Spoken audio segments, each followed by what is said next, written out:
Hello, everyone. I'm Ameiii. I'm joined with my fellow Otogi runner. I'm Ameiii. I'm joined my fellow Otogi runner Jekt here. Hello.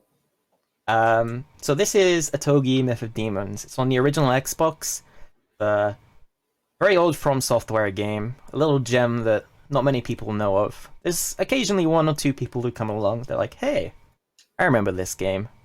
But for the most part, it's definitely one of the lesser known games. So we're on the screen here. As soon as I press A, that will be time to start. So 3, 2, 1, go.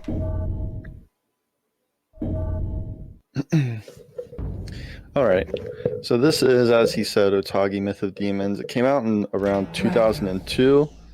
It's broken down into levels. There's 29 total levels, and it's basically just run through as fast as you can, hack and slash. This was, as he said, an Xbox exclusive, and it's also not backwards compatible, so the only way you're going to be playing this is on the original Xbox, so that might even slim the demographic down even more. Here in stage 1, we're picking up what's called a Mercy Orb. You get that from a Mercy Orb symbol. It increases your life by 1 orb, as you see down in the bottom right. There's a little, whatever you would call that, but it has here, yes, yeah, there you go, perfect.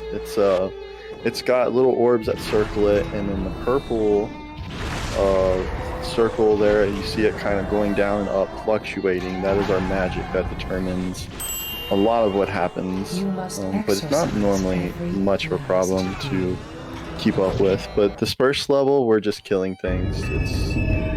It is what it is. It is the very first level, so don't expect much. Go to the mansion. This game definitely starts off quite light. It ramps up very quickly.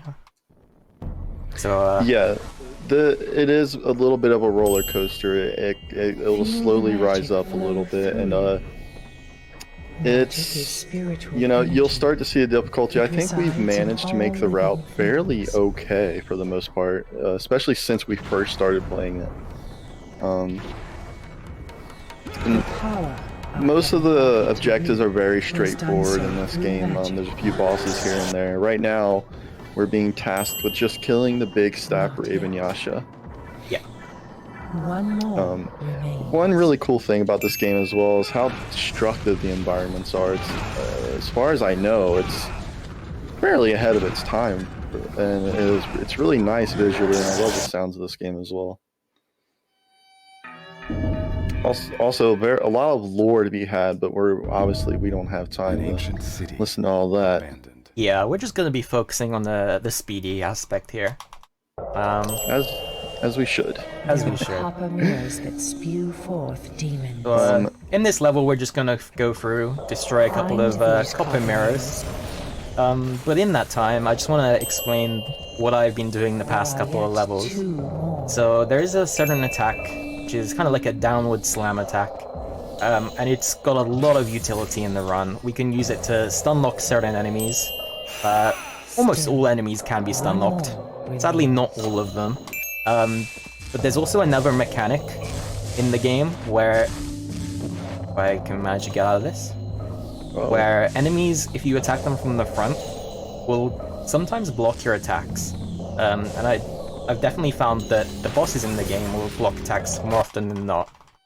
So those downward slashes, I will be doing that as best I can from from behind the enemies rather than in front of them. Level 3, yeah, that was pretty simple. Now here's level 4 with High Priest Jose. So I've heard that none shall pass. His mind is lost. You know, it's good to keep that in mind, and he sure will let you know if you forget. His loyalty is admirable. Here's another. But he is no longer himself.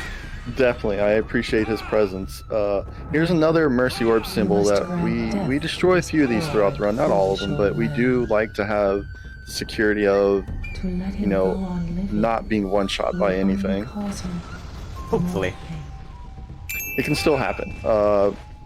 Another part of this game that's very unfortunate is that the environments, which sometimes can work in your favor, most of the time they will not. Enemies can knock you into the environment, which will double, if not triple, the damage you take. And you just don't want that to happen. Obviously, it can come in handy for some bosses, but for the most part, this downward attack that Ameiii was speaking of does the job really well. Perhaps my master will see my loyalty and return. Some more none shall pass. None shall pass. None shall. Yeah, I appreciate his dedication. Yeah. Unfortunately, he's got to go. Why am I no longer at your side? So now we're just going to be waiting for dialogue. There's not really much we could do. Eagle-eyed of you may be thinking, hey, maybe you could use this dialogue time to go back and get the Mercy Orb. But we're just barely short of enough time to actually go and do that. So sadly we have to pick up the Mercy Orb before we go and kill Jose. Yep. It's a big sad day as far as that goes. It'd be great, you know, this game has all the more known now from software tropes, mainly the Moonlight Sword. I would love to be able to use that in the speedrun, but it is just a mountain to climb to unlock, and it's just not viable. We actually get a sword that does just as well, honestly, in the end. Yeah. So here's, this place looks really nice. Just going to go through, destroy these gold vases. Yeah, this beautiful little place. We're just gonna vandalize it. And we're gonna pick up another, or we're gonna pick up the beads, I'm sorry. Yep. And this is also where you see the, probably the most well-known figure in this game, more so than even the main character. The Crimson King. He looks very, very cool. Though I don't think we really see him for much, because we kind of just zoom past him. I'm sure I could point him out. Give him a few seconds of screen time. Anytime I try to do, or have done any research on Otogi, it usually points to the Crimson King. So that's him right there.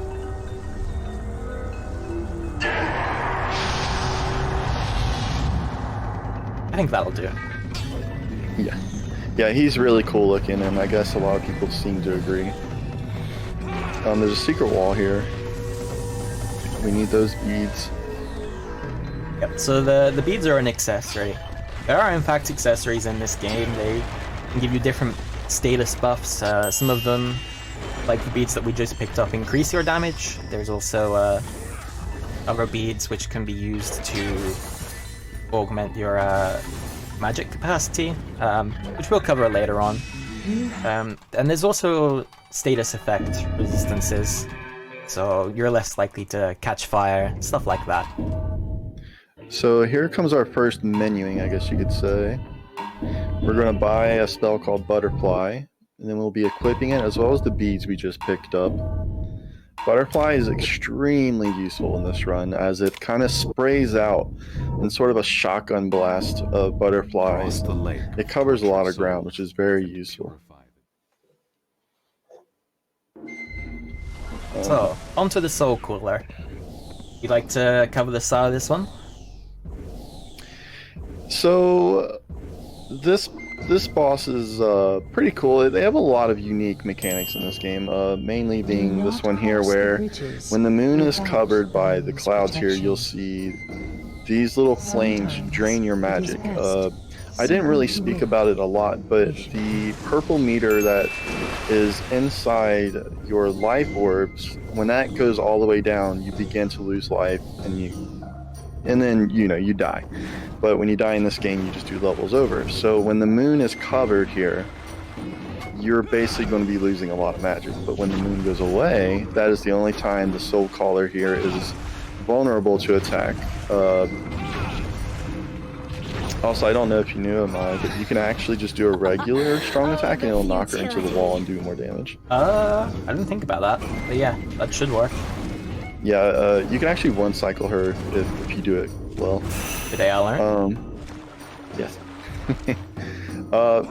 So also another funny thing, as you see here, you can walk on water as long as you have magic. Once your magic's gone, you fall straight through the water and you die immediately. That went quite smoothly, I would say. You can get very unlucky, lose a lot of time on that level. Sunken ships. Yeah, the monsters can kind of stun lock you almost infinitely to where you just have a hard time. And you get knocked into the fire as well. This is our first auto-scroller. We're basically just dispatching these jellies. They are called caisson jellies. And then at the end here, we will fight the Big Mom jelly, the Great Caisson jelly. But it is an auto-scroller, so we're forced to sit through here. You do get a weapon if you destroy 30 of these enemies in this level. Or an accessory, I'm sorry. Unfortunately, it's not useful for the speedrun itself. As seems to be the case for a lot of the hidden weapons in this game. Yes, so a lot of levels have odd requirements. This one being destroy 30 enemies. Other levels may be, you know, clear this level in under a certain amount of time.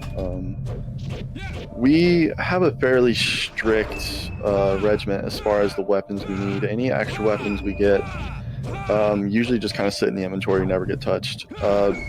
We do pick up a weapon or two, which we may be able to skip, like the jaws or something, if we were to pick up the accessory here. I don't know how that would work money-wise. I don't know if it's possible, but for the most part, right. The only time we need money is to repair the sword, because the sword that he is using, the main character, this is the starting sword as well as an extremely powerful sword. It's just what the game refers to as broken. So right now we're using, for the most part, a broken sword, and such that its true strength is not unlocked because it needs to be repaired. However, these repairs need to be done over and over again. You can repair this sword and it will be very strong for about 2 or 3 stages, but then it needs to be repaired again using a currency that is only obtainable through levels and selling items. So that's most of what we use weapon pickups for, if we happen to get any. And it actually helps out a lot in the run to repair the sword for a lot of instances and a lot of stages. Yeah. I guess when the devs originally designed the sword, they must have originally intended for it to be, I guess, one of the fastest degrading weapons in the game. Thinking that, hey, players will, I guess, indirectly be punished for sticking to it and not buying a different sword. But for the most part, we don't really worry about that. Yeah, one of the biggest reasons why we don't necessarily have to worry about it, honestly, is the jumping downward heavy attack. I think it makes it fairly easy to use. And yeah, speaking of Neo, by the way, this game copied Neo. I like to think that the Crimson King looks a lot like the Neo 2 final boss. I think it looks very closely related. But as Ameiii said, the game encourages you, or honestly kind of forces you to have to repair things as well as grind through the levels. And because we can't do that, I think it's safe to say that this game does not want you to speedrun it at all. It actually takes great measures to not allow you to. So it's quite a challenge. It's definitely a mountain to climb. Yeah, definitely more so when we started as well. So there is a runner. We don't really hear much from him nowadays. Granted, it has been about 7 years since he did his previous run that we know of. But he goes by the name of Dolphin, and he ran it at ESA 2013. It really has been that long. And his route was really something.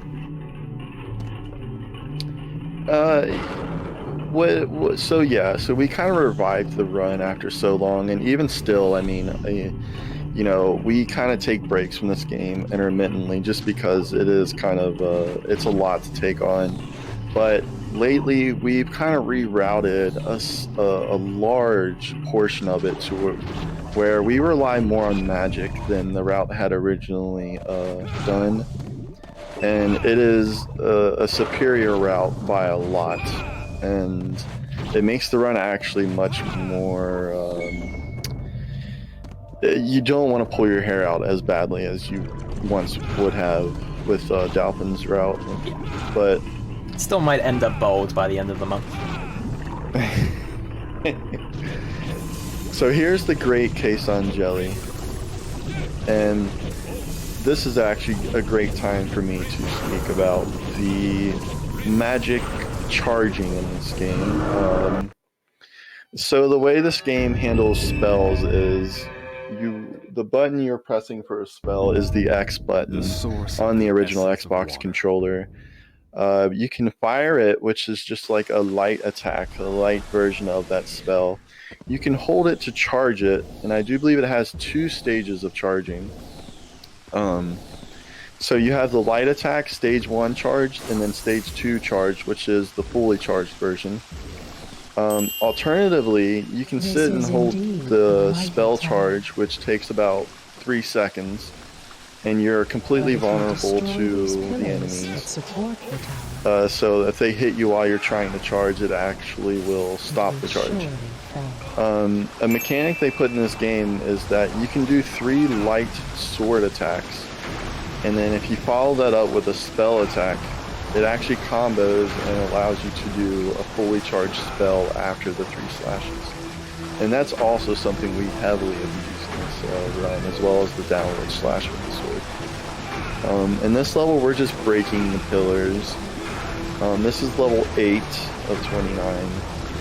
These tasks are kind of just, they're not really challenging as much as they're just time consuming, if even that, but it's just the necessary part of the run, unfortunately. It's neither good or bad, but it's just along the path of completing the game. But also worth mentioning, there is a lot of story behind why we're doing this, but this is a speedrun, so we just don't care right now. There are still 4 more. Scary moment when it says 4 more and I only count 3. Just 1 more. I had a moment like that with the ogres yesterday.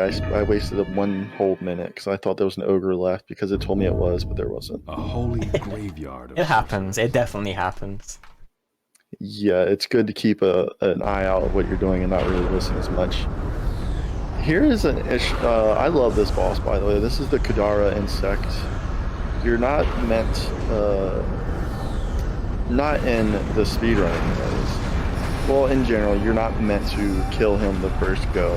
We want to make him angry, and what will happen is he'll start flying around at accelerated speed, and we just have to dodge him for a few minutes. We're aiming for his chin. I'm gonna quickly start that level over so I can get the buff back. That should be faster. Aiming for the spike on his chin, which is his only vulnerable spot. Unfortunately, right in front of his face, followed by his entire body. But the hitbox on his tail is actually really scary too. These raise attacks, as far as I know, I believe they double your attack, and it can actually make this go by really fast. I'm sure it's intended because there are 2 raise attacks in this boss fight. But the good news is you don't have to kill him. No. But while you're running around doing this, Ameiii is also keeping mind of the thunder that is around him, because it can take 3 orbs of life from you if it hits you directly. This game does have somewhat of a splash damage effect with some of its spells where... Damn you, mortal. That was very smooth. I actually never thought of even doing that. Floating down into an attack from the raise attack. So now we've made him angry, and he's just going to fly around for a few minutes. It is still very possible to die here. But our rule of thumb is float up as high as you can, lock onto the Kadara, and then sort of just float around and hope for the best. The lightning is a huge factor in this level. If the thunder wasn't here, I wouldn't be as scared of this level. I don't think there would be any reason to be afraid of this level. Ideally, we would be able to just hide in the corner, but that lightning will kill you in one frame.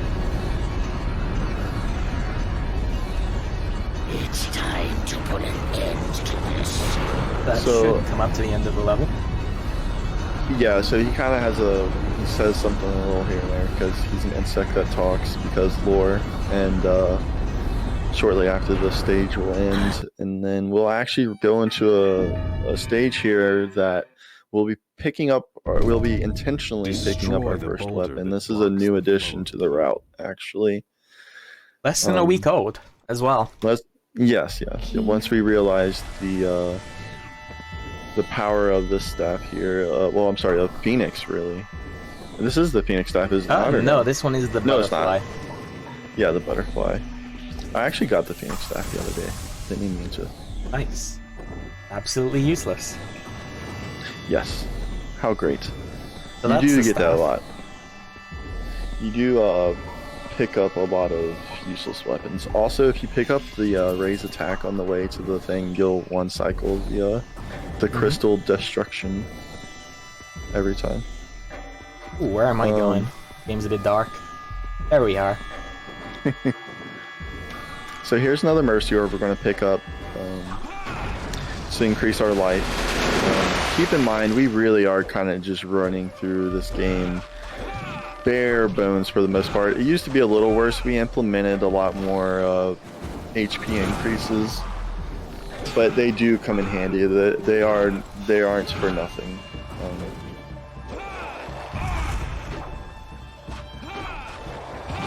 This guy isn't playing nice. Yeah, Ameiii got really lucky here, I think, because he didn't actually take damage. He didn't take much damage from being in collision with the wall. Usually, as a rule of thumb for myself, I keep in mind that if it's something that can be broken, that's when you should be really afraid of hitting it, because that's when you'll take large amounts of damage. For some, the walls will do a good amount, but they don't do as much as the destructive areas. Not so much on this level, but definitely some of the later ones. If you get unlucky, you can, I guess, get knocked into multiple pieces of terrain, possibly. And you have to jump through there. There you go. That will one-shot you. Thank you. Yeah, you can, and it comes in handy for some bosses, actually. So the destruction of the environments actually can help you a lot. The best example I can think of is what's called the water spirit. I've had him just run into the wall sometimes and die, which is great. Also, you have to slash it with your weapon. There we go. Yeah, so we'll talk about that. You 1, 2, 3 the actual crystal itself and allow the spell to hit as well, and it'll one cycle it. This is a cool level. It's a forest, and you get bombarded by about 600 or 700 forest spirits. So we're gonna start off the level by going to pick up the jaws that we alluded to earlier. This is just a little hidden weapon. It's one of the few that are actually hidden in the weapon and not hidden behind some obscure mechanic that the game doesn't tell you about. That's just for money later on in case we need it. Yeah, like I said, we do pick up that weapon. We picked up the staff for a spell we were using, but that weapon was strictly picked up for money. So the idea here is we want to destroy this crystal, and then it's going to bring on the hundreds of wood deities, which are these little drones. In this level, I've actually had this level go pretty bad sometimes as well. It's not likely, but it's looking pretty likely right now. Might be okay now. Hopefully. Fingers crossed. These guys can be scary. This is when you really see the usefulness of Butterfly spell. And this is why we bought it, especially for this level, is it just makes a cloud almost of butterfly magic And also worth mentioning that when an enemy like this gets hit by the butterfly magic, it actually flies back and can hit other enemies, damaging them as well. And like I said, we're going to be dealing with about 600 or 700 of these, so it's actually extremely useful here. And lag. Yep. All of the frames are... Oh, they're not on this console. Yeah, maybe with the new Xbox, if it runs on that, all the lag would be gone. I can't imagine how the game would be if there was no lag. You may be the only 2 people in the world who want to purchase a new Xbox just for Otogi. Yeah. If I get lucky here, I might actually get to 400 combo, which unlocks yet another... Oh, I guess not. But yet another useless weapon to us. Not only another useless weapon, probably the most useless weapon in the whole game is the training sword. So as you can imagine, in any game you've ever played, the training sword is never that useful. It does recover MP for every enemy hits or kill, I don't remember which. But I believe it's a kill. So, yeah, I suppose for something like this, if you were farming experience, which the game does want you to do, but we don't care about that, could have some use. I guess that's even implied in the name of the training sword. But yeah. You would just want to use other things anyway. Yeah, I believe the description of the training sword says something along the lines of it's used to practice the use of spells. So that level, I mean, that level is not too bad. I can get annoyed with that. I can get annoyed. This whole run can be very unhinging. And speaking of that, here is level 12, where the wind is going to be knocking you around. The environment's really going to be working against you. And we're going to traverse the whole level. We're just going to go around it, actually. We're just going to fly right around the level and go to the boss. I've actually never, maybe since I was a child, have never played through that level. I don't know what it looks like. I just know that the boss is right around the corner. I've done it once. It's about heavy. Yeah. Nice. That's dedication. Somewhere around 2002, maybe. So there's a wind effect on this level, which makes this level probably one of the least enjoyable in the entire game. Paired up with the fact that this guy will just spam magic in your face. Yeah, as well as the green patches on the ground do...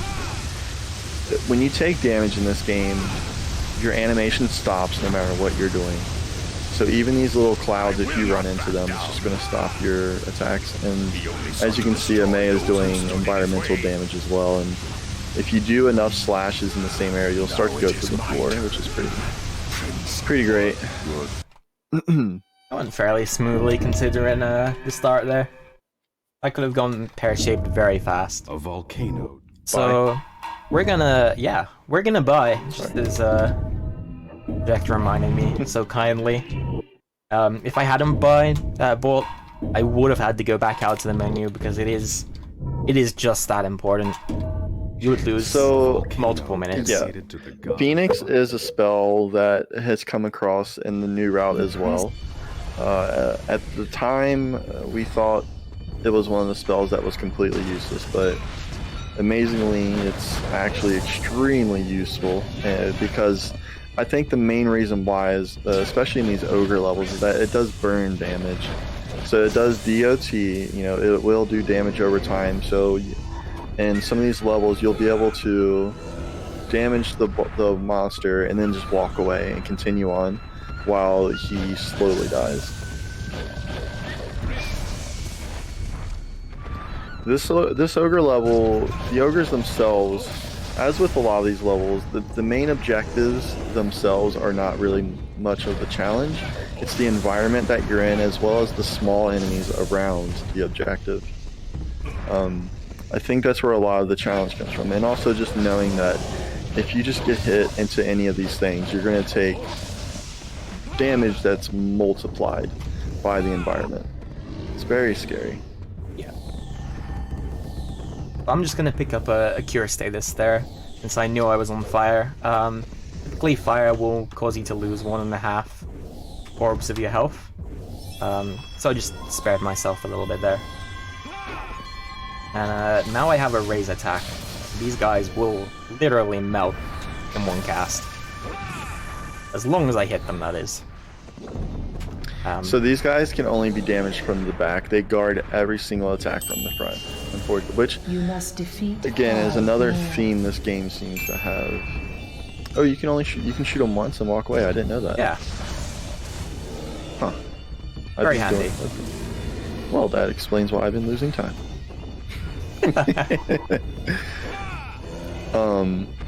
I think also you mentioned something about staying within range of them, so that Yeah. So, like with a lot of games, particularly the older games out there, the game will only render enemies within a certain radius. So if you run too far away, they will stop burning, and that's not fun. A shrine. No. Level 14 here, the Scarlet Path. It is just that. It's a path that you're meant to take, but I can't imagine they expected anybody to take it when you can just float up and just go around 90% of it. Yeah, if it wasn't clear from the previous levels, we literally have infinite control out of our movement. So many of the levels are quite trivial in some ways, but at the same time, a lot of them are also designed with your movement capabilities in mind. Yeah, the environments in this game are massive, and if they aren't, they are kept within still, I would say, massive area. They did a great job of making this extremely open world, as well as still just being in a cage at the same time. We're going to repair our sword here, which is this is the first time we're going to do it. Oh, he's going to have to sell the jaws and probably the binding sword. This is when you'll see the enemies will go down a lot faster now. We are, quote-unquote, unlocking the true strength of our main weapon here. A volcano. I'm just gonna be right back. One moment to deal with some Kill very the loud water background spirit noise. to revive the essence of fire. So this is level 15. We'll be picking up a mercy orb here as well, and then we'll be going after the water spirits. The water spirit is not for me personally, not a fun boss to deal with. Well, I think it's universally known by all two of us that it is not very fun, because there is a lot of smaller spirits floating around, and the idea is you want to lock onto the water spirit. And it's made very difficult by the many smaller ones floating around. Starting out, luckily, you get a free lock on, because it's before all of the little ones spawn in. And he can really take you through some hardships here. It is probably not far. So He's actually behaving very nicely. that was a very You quick must defeat it while you 2 still have life within you. damage cycles there. So now he's floating up the wall, and that's when there can be problems. Luckily he came right back around pretty quick. But when he starts to scale the wall like that, that's our cue to sort of take time to run back and grab this mercy orb, because as I learned yesterday, if you chase him up that wall, it is a never-ending run. I spent a whole minute and a half to 2 minutes just trying to damage him on that wall, and he will not take damage, by the way, when he's scaling that wall, because he'll just, all of your attacks will go either under him or above him. Yep, he's giving it a go again. These may not even hit. Yeah, it's the worst case scenario when he starts to go up the walls. Oh, this is nice. Cool. I wonder if any of these is a raise attack. That would be No, handy. it is not. Oh, you checked? Yes. I would have loved that. This is actually, your locking on has been going really well. Yeah, this is a lot smoother than the level will typically go. I'm gonna try and get underneath him. At least that way, the lock-on is much more likely to hit. But at the same time, he can just do that. And Yes, it's actually extremely unfortunate that it's hard to damage him like this, because we know that if we were able to hit him, he would take extra damage from hitting the wall. And you can actually kill him really fast that way. I believe that should kill him. Yep. Yeah, if it wasn't going to, the burn would have, which is great. So here comes the Crimson King fight. This is when the leaping strong attack downward really comes in handy and really shines, because hopefully we can just kind of infinite him by doing it over and over again, and he's gone. That happens if you miss. Ideally you want to keep hitting the attacks and keep him from doing all of these shenanigans here, but it's really not the end of the world. Because it's a little bit of an unusual way of handling it, but yeah, that was really difficult because the environment was very uneven. But even still, he's not much of a danger. The only danger here is losing a little bit of time. We do actually need to complete the level very quickly. Oh, speaking of that, I forgot completely actually. There is a requirement for this level. I believe it's a minute and 29, I think? A minute and 9. A minute and 9 to defeat him to... Oh gosh, he's really having fun. To unlock, I believe, a spell that we need. No, it's an accessory, the prayer beads. So, as I alluded to earlier, one of the accessories can increase your magic capacity. Let you see what I thought I saw. Oh. And that is the prayer beads, and we're gonna be using that later on in the run to maximize. Oh my god! Maximize the amount of magic casts we can use on a couple of levels where it's particularly important. Yeah, and if you guys haven't noticed, I don't really pay attention to what's going on. I mostly just do what I'm told, and I do the run. I don't pay attention to the details, unfortunately. So that was the Crimson King. Without the downward slash, I imagine that fight would be extremely difficult. Yeah, you would likely have to go back for the prayer beads at a later date.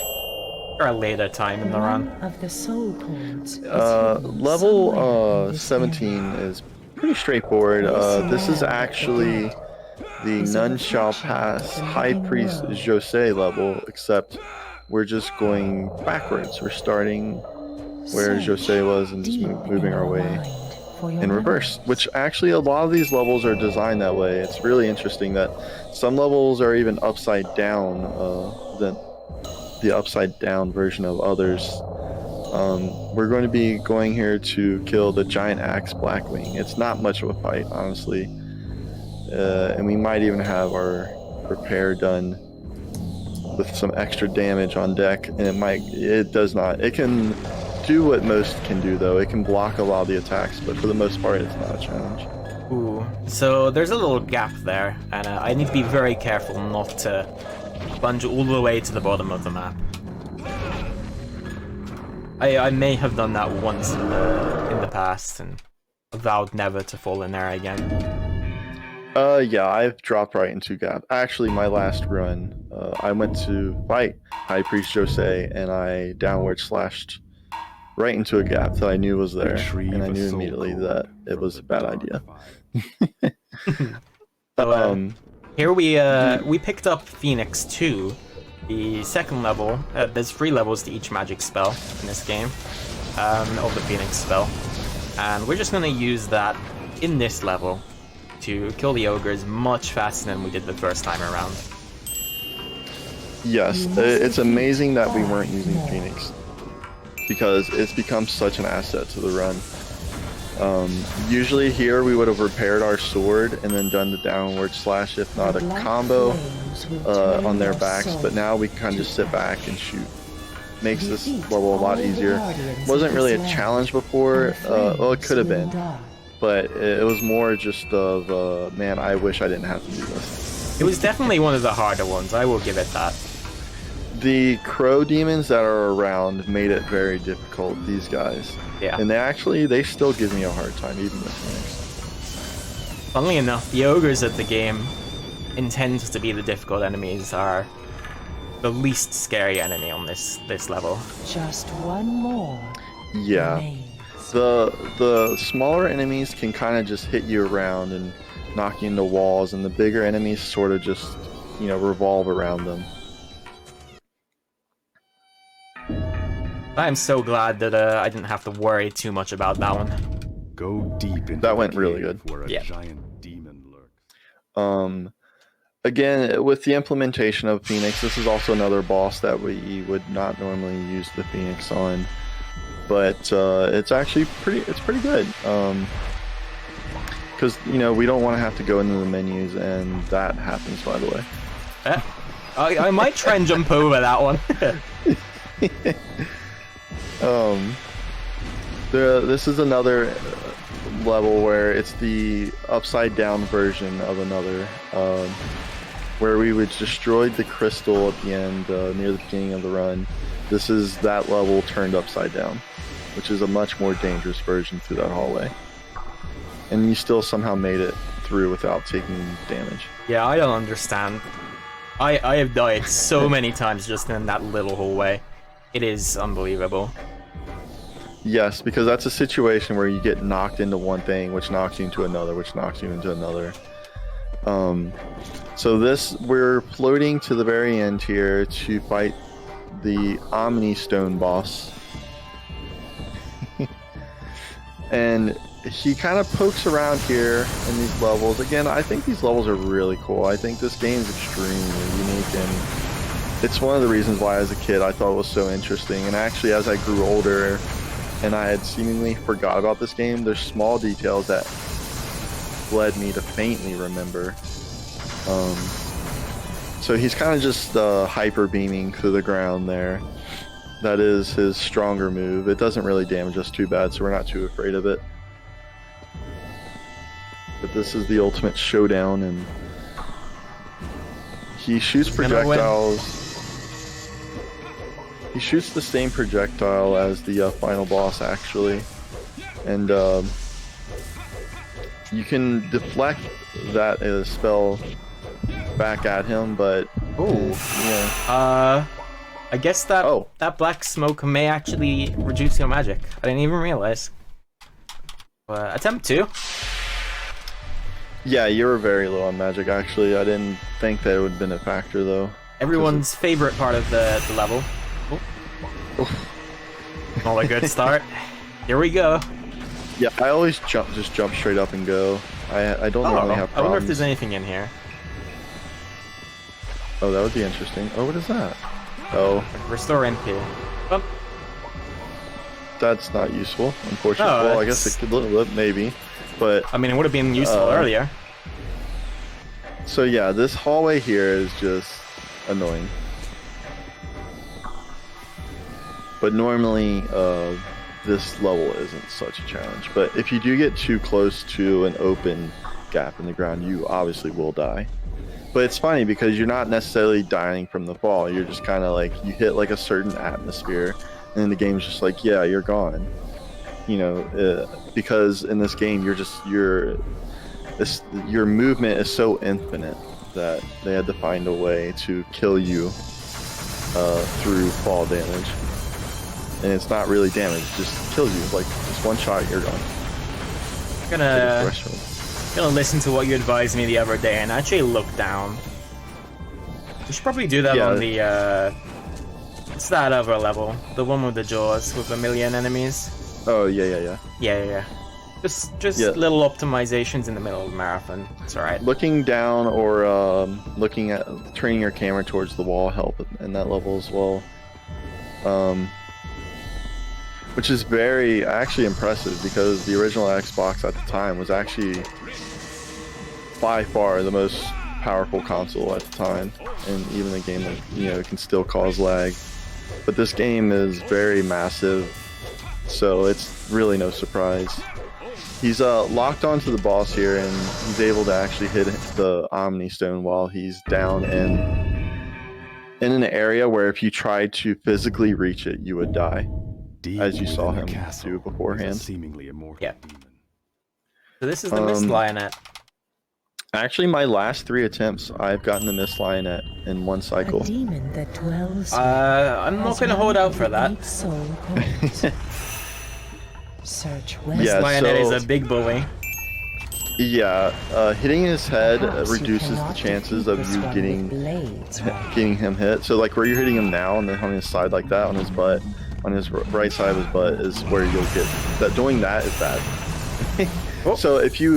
So this is where the jumping strong attack really is huge, because if you try to do anything but that, so for example when Ameiii was, oh, he's not being nice.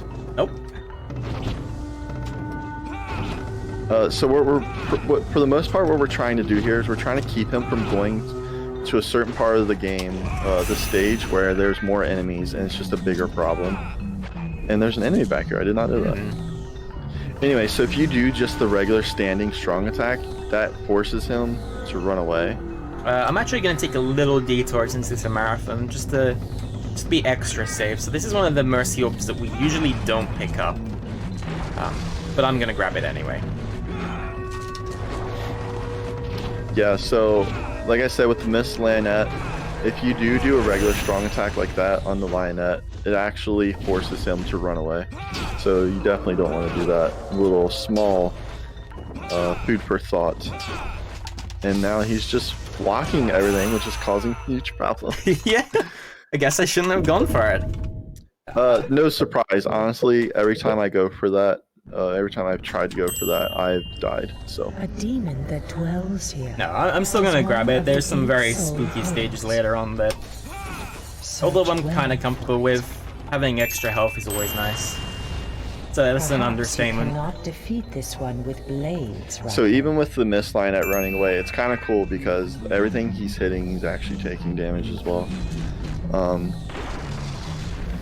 But the general technique, we did speak about the jumping strong attack, but we're also pairing it with the dash. So dashing and then jump attacking like that ensures that you're always going to get the hit on the enemy. It's a lot about positioning. Yeah, not really much else to it. Well, yeah, every enemy kind of has its spot where you want to, for the most part, generally aim for. Usually the front of a boss-like enemy like this is going to be fairly invulnerable to attacks and like usually just block it every time.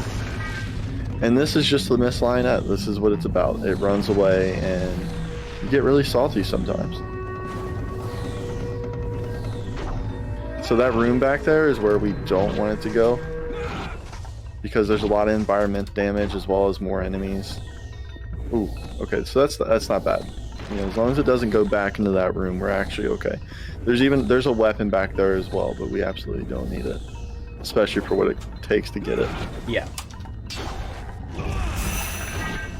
I mean, if you get it, that's great, but you're not really going to use the money from it either. You would think that there are a lot of levels where repairing our sword would give us a lot of advantages, but funnily enough, it's not really the case. A lot of these levels, although you could benefit just a little bit, the time actually taken to repair the sword negates what you would be saving. Yeah, and also, with the new route, we do rely on magic probably more than the sword, I would say, and the sword does well on its own without the repairs for the most part. Oh, thank you. Amazing. It's finally dead. That can be a real problem, just like any of these boss-like levels. So now we're going to be buying Dragon 2 and then equipping Dragon Staff and the Dragon 2 and the Prayer Beads. Now we're decking ourselves out in Dragon Gear because this is our second auto-scroller where we're going to be, unfortunately, forced to protect a Purifying Spirit that does take damage from us. Sea of red. Against So our it's- will, nonetheless. Yes, very much so.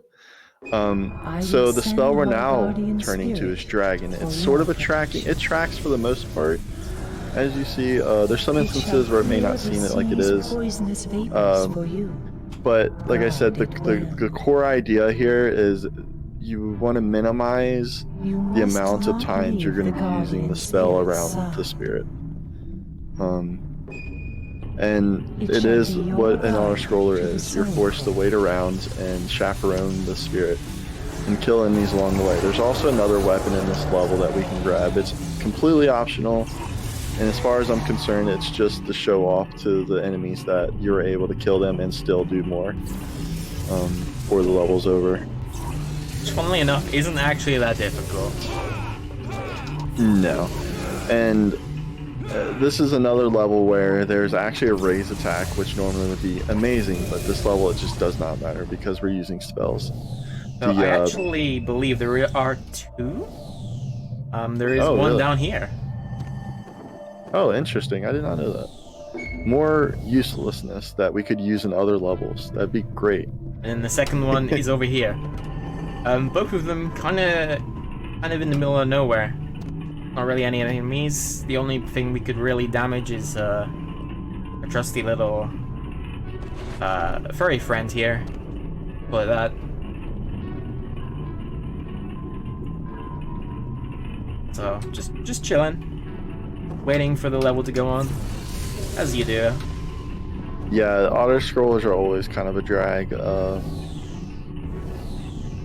Even in a unique game like this, I think that it's just, you know, no one wants to chaperone something, especially if it takes damage. It'd be okay if the spirit itself didn't take damage, but the fact that it does kind of adds a little level of danger. Also, yeah, you can. I actually just found that out. I used to do a charge attack on these guys, which destroyed like a lot of the area, but you can kind of just spam the light version of the spell and do well.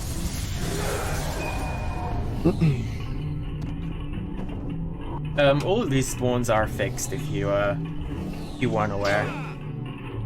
So we know exactly where all the threats are coming from, which honestly just makes the level even more dull. Yeah, I would probably say this is the most like Resident Sleeper level. I don't know. There's danger, okay? It's there, it exists. But it's Slightly more interesting than taking a ship for 5.5 minutes, I find. Okay. You win. The case on Jelly Auto Scroller is certainly above this one as far as dullness. But that is just auto scrollers. No one likes to do it. It's like escort missions, you know, you just don't want to. Oh, you combine them both, you got this one. Unfortunately, yeah. And here's the weapon that we don't need that we can absolutely get to kind of just flex on the enemies, let them know how badly we beat them. It is an awful weapon. I've tried it. It's up there for uselessness. There's no real effect to it.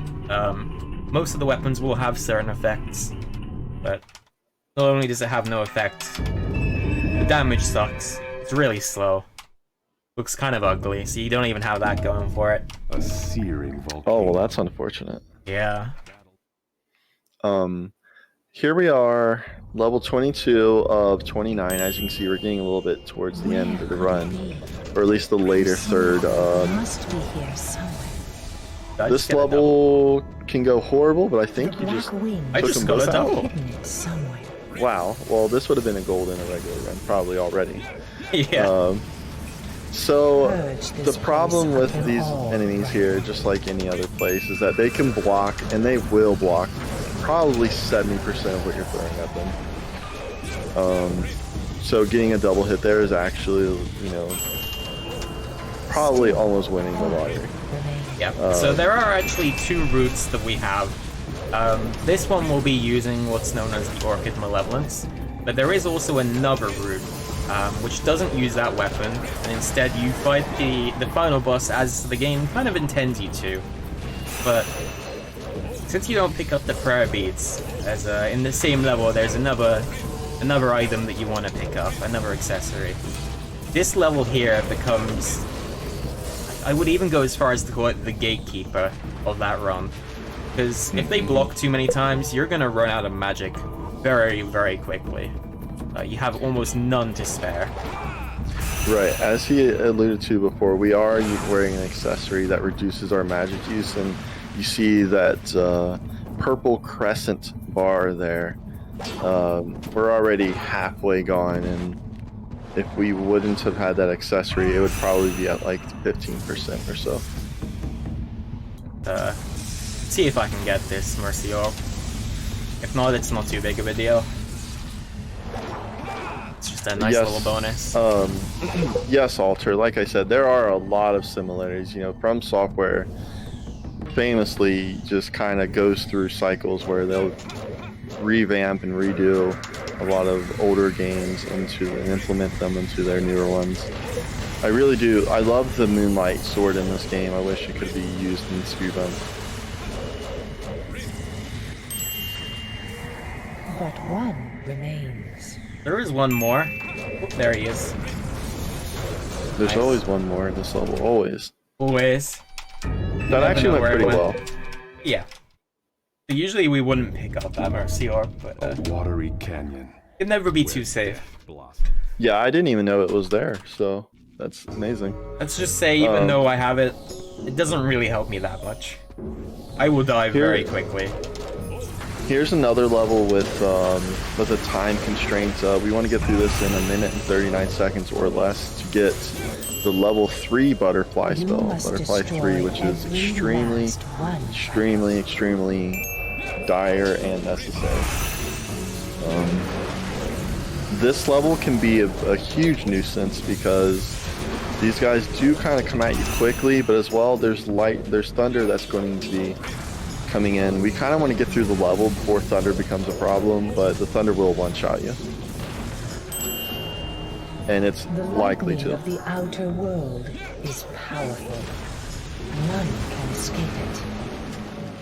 And luckily, we can one-shot these enemies by doing the 3 light attacks into the spell attack, which is equivalent to, as I said, a fully charged spell. So it's actually high damage very quickly. So this should be good. We need to get under 139. It's at 111, so we're good. So that's Butterfly 3. Alright, so here's the new gatekeepers of the run. For me anyways. Oh yeah, me too. These are the wind slashers, and all we're doing is hoping and praying that we don't get silenced. If you get silenced, you know, we have to restart the level. If we die, I'm sorry, then we obviously have to restart the level. If you were wondering why I went out of my way to get those Mercy Orbs, this level is the sole reason why. Yeah, oh wow. That was beautiful. Actually amazing. That was probably the fastest I've ever seen that go. So now we're going to equip our Butterfly Staff with Butterfly 3 for the Hydra. All the soul cords found. Climb the there's not much really to not say, I guess. Jack's favorite level in the run, I'm sure. The Hydra, or the Yamata no Orochi, as the game calls it. For a long time, this was the main reason why I did not want to run this game. It is a boss that we have to kill to obtain a weapon that we're going to be using for the final boss, and the namesake of the route itself. But it's interesting, despite you don't have to kill this monster, you can just outrun it and be done with the level. The weapon is the Orchid Malevolence, and it one-shots everything in the game. So as you can imagine, we would love to have that. A new change to the routes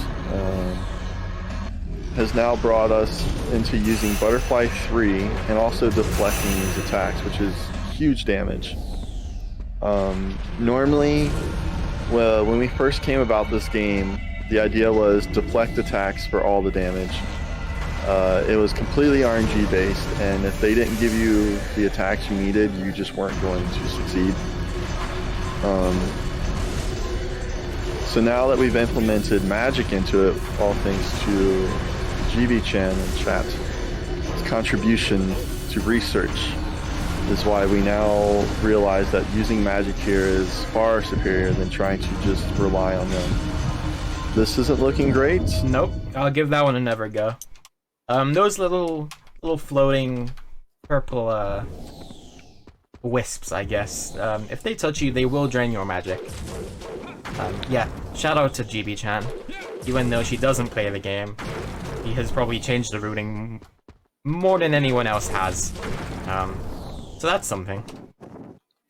Yeah, it's actually made the route. It was a huge contribution to the evolution of the route, I would say. Yeah. So I'm just trying to get through this level with as much magic as I can. So the general idea here, this is the first, I would say, like this is the, the Wind Slashers are like the new Hydra now, because before this was the only thing that kept runs from getting anywhere. I mean, this used to be like an 8 or so minute. If you got lucky, it'd be like a 6 or 8 minute split. But we've really knocked it down to about 2 minutes or less. These, as he said, these wisps do drain your magic, but as well they drain it considerably, and it's very hard to get through this level without the maximum amount of magic you can possibly muster up here. But the general idea is you want to get a fully charged butterfly onto the boss as quickly as possible and as efficiently as possible, because you want to fire it in a way that it'll continue to hit the boss more than once, and you'll just continue to walk into it. And this is actually a great scenario. If you can get the spell off and as well get a projectile to reflect, this level can go really fast. But again, this is a level that's gotten so much simpler in the past, I would say, week and a half or so. Because before it was just, this is when I really despised the run. But luckily, it is easier, and from here it should get better. We're just hoping for one attack that we can reflect easily. And then I believe that might be enough. Oh, no, one more. So hopefully it'll play nice. It's not likely that we won't get it. There we go. Very good. So here we get the Orchid Malevolence. Like I said, it one-shots every single enemy in the whole game. But we're not going to use it because it also makes it to where you yourself can be one-shot by anything.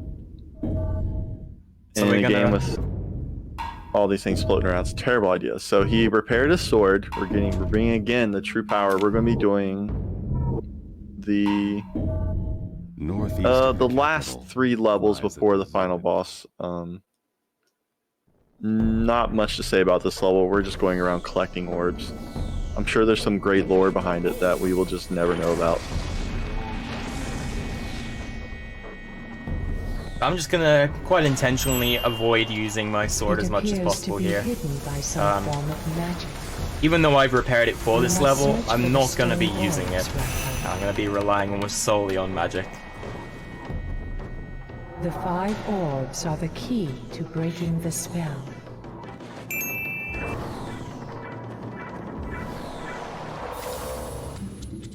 So there's 5 orbs in this level. They're kind of scattered on opposite ends of each other on the outside of the level. So you do have to basically do a circle. It's not much of a challenge though. Things can go wrong, but it would have to be very wrong. And that does happen, however. Yep, that does happen occasionally. As much as we'd sometimes hope it doesn't.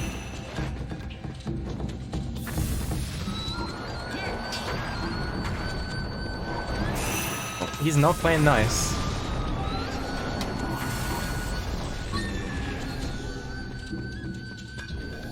Oh, he is somewhere. You went? Oh, is this it? Yeah, there we go. Oh, nice.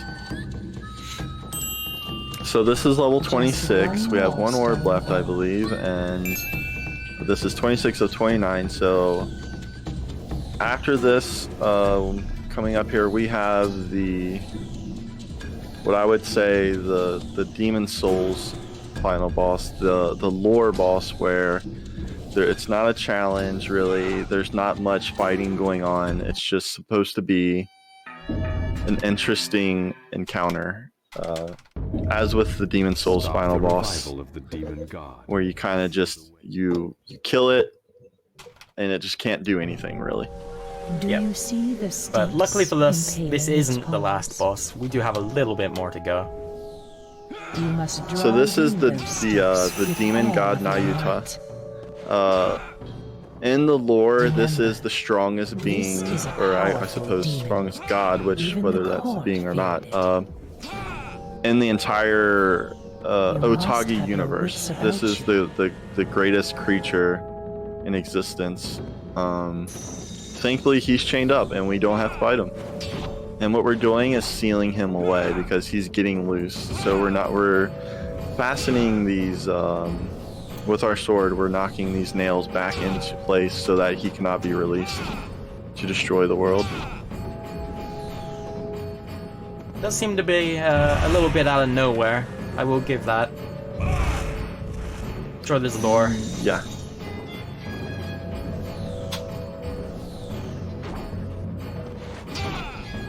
Yeah, so there's below his body there's actually a portal that's kind of representing the rift that was opened when our main character tried to come through, and he opened up a portal to the netherworld. And that's where this boss is coming through, actually. And he's only halfway there, and now he's just gone because we don't want him to do that. I'm just gonna double check. I'm not sure if Nayuta does degrade the weapon. Okay, something to keep in mind.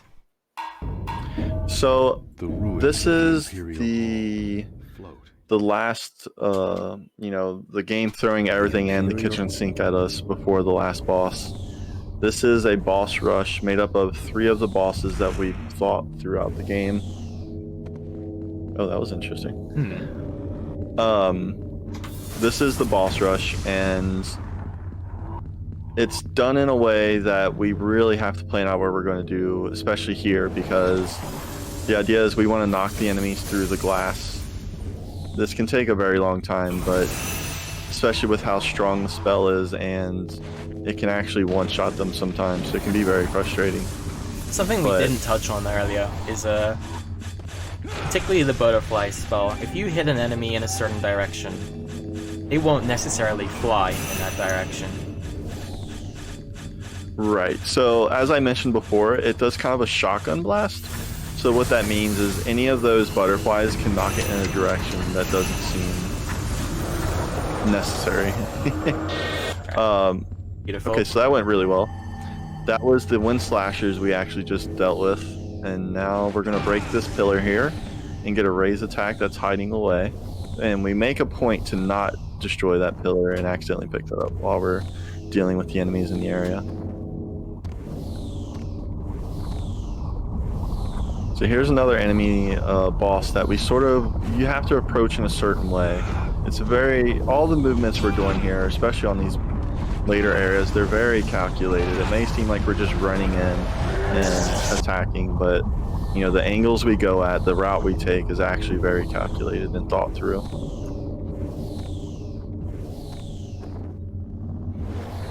Particularly with our older routes, we would be very low health. We didn't pick up barely any of the mercy orbs, and well, since we're so underleveled, these bosses will really rip into.